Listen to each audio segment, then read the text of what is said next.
Okay, so today we're talking about leaps, and to be perfectly honest with you, I don't think I made this clear that any time you move to a note that's not right next to the note you're on is considered a leap. But to be honest with you, I don't think most of the time you're not going to call moving from, for instance, moving from F to A, you wouldn't normally call that a leap because it makes sense. You're going from one note in the chord F to A, another note that's in the chord. But certainly, you're going more than what's considered a second, which is anytime you move from one note to the next note up, that's considered a second, because you're moving. One would be unison, F and F would be unison, F and G would be a second apart, the first note and the second note. I can explain that a little better, I think, but hopefully you understand that anytime a note is right next to another, it's considered a second as far as how far away the interval is.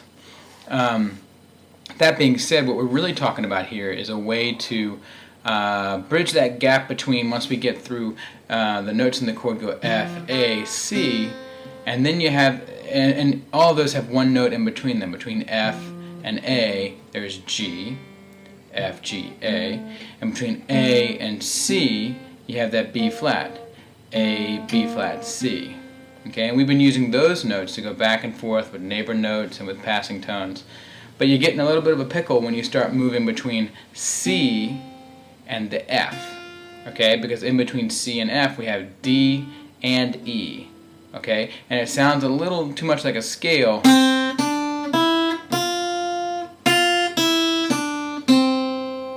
Actually, it sounds like Lean on Me right there.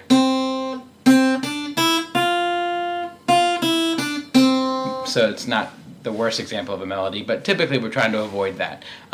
Ways around it, we leap. We end up going from one note C and skipping over D and playing E. So we're going to go from C, skip over D, go to open E, and resolve to F. So we're basically just choosing one of those two notes to be the passing tone. In the opposite direction, we'll start on F, and we're going to skip over the E and go to the D to land on C. Okay? So once again, we start on C, and we have D and E in between to get to the note F. And we're going to skip through D. We're not going to play D because it's the one that's closer to the C. We want to play the note that's closer to the one we're targeting. So we're going to go from C, skip over D, go to open E, and land on F. And on the way back down, since E is closest to the F where we're starting, we're going to skip E and play D. So F, D, C. Okay? And that's one way of getting around this, having those two extra notes between the C and the F. And that's going to happen with everything. Anytime you're playing over a chord, since every chord has three notes, and then if they start to repeat themselves, you have the octave up here, there ends up being a bigger gap right here in between. So the root, the third, the fifth, and then the root would sit up here again.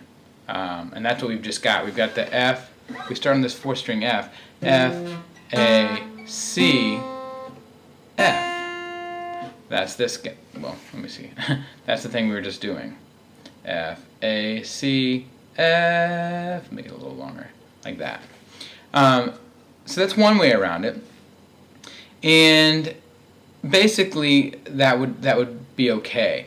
But since we're talking about leaps, I want to talk about even stronger leaps, and we can use this all over the place. But the idea is whenever you leap to a note, it gives you an opportunity to do something pretty dramatic, and I like to think of it as leaping over the note you're going towards. So let's say we want to go. Let's do something. Let's start on the F we just had a minute ago. F on the fourth string. Okay? And let's say we want to land on A. Okay? Before, the only thing we could do was go F, G, A. F, G, A. Okay? I want to leap. I want to go over the A and go to the B flat above the A. So F, B flat. And then I want to resolve in the opposite direction down to A. Okay? F, B flat, A. Alright, that's an example of move. So you're moving from the F over the A, landing on B flat, and resolving back down to A. Okay, so what I mean when I say you're resolving the opposite direction, meaning the movement that we're going in to get to the note that we're leaping towards is one direction, but then we have to come back down to land on the note we're really going after. Okay, let's do it starting on F again, but our next chord note we want to reach is C. Okay, so we're starting down low on this F.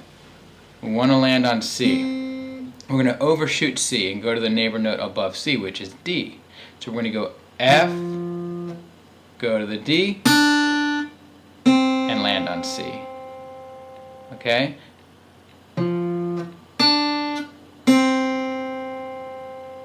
Alright. How about another one? This is kind of dramatic. We're going to go from the root F to the root F. But I want to actually go above it to the G above it. So F,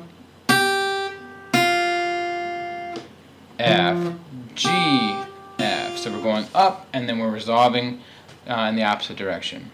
All right.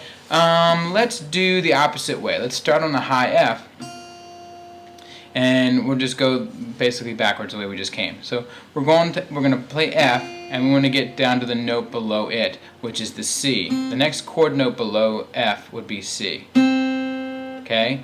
So instead of just going, this is the first thing I gave you today. I said F, and then skip over the E, go to the D, land on C.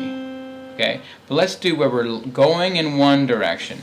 We're going to go down from F, and we're going to scoop back up to the C.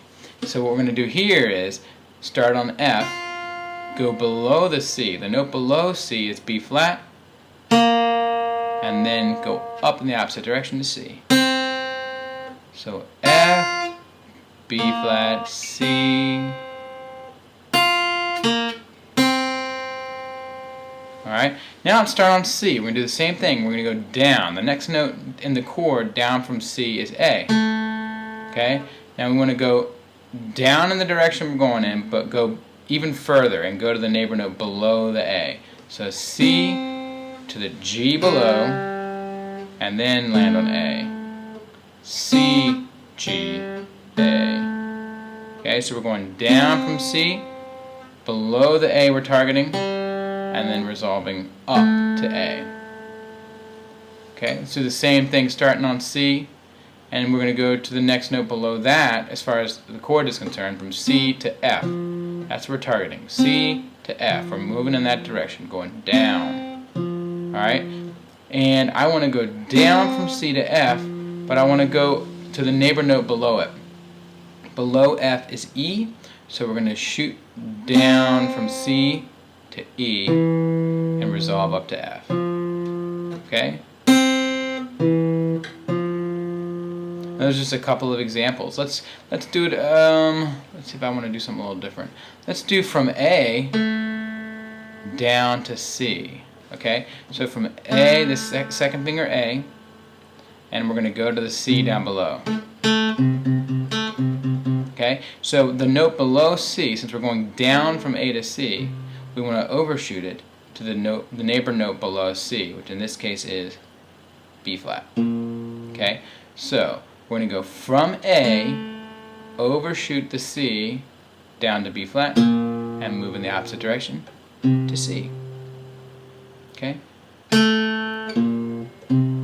And the way that we would use this most is if we're playing, especially when we're playing in one spot and we kind of get ourselves on a roll and we want to move either higher or lower, the best way to do it is to just sort of leap and get there.